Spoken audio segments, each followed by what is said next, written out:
Алматыда күн тәртібінде тұрған тағы бір мәселе автокөлік жолдарын жөндеу мен жаңа Алматы аумағындағы көшелерге асфальт төсеу. Бұл бағытта қала әкімі Бақытжан Сағынтаев жауапты мамандарға тапсырма беріп, жол көлік инфрақұрылымын дамыту қажеттігін айтты.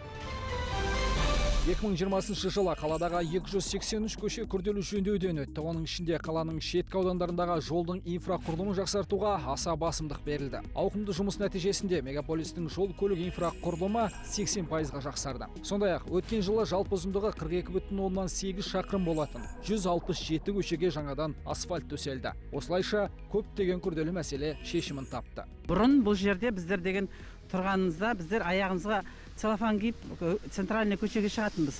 Өйткені асфальт болмаған. Енді қазір Аллаға шүкір асфальтымыз бар, освещение бар, көшенің бәрі таза. Сонымен қатар бүгінде 3 жол айрықтың құрылысы қарқынды жүріп жатыр. Рысқұлов Емцов, Сейфуллин Жансүгіров, Бұқтырма Құлжа тас жолындағы көпір 2021-2022 жылы пайдалануға беріледі. Ал Абай көшесін созу биыл бітеді. Енді шүкір қазір бәріне жетіп отырмыз. Біраз жыл болды, осының бәрі көз алдымызда өтіп жатыр. Жол түсті, кәдімгі еш жері кем емес, ешқандай неден. Асфальтымыз бар, тротуарымыз бар, андай арығымыз да бар. Ал 2025 жылға дейін 327 шақырым жол жаңадан салынып, 550 километр жолға күрделі жөндеу жасалмақ. Нәтижесінде қаладағы жол инфрақұрылымы 95%-ға жақсаратын болады.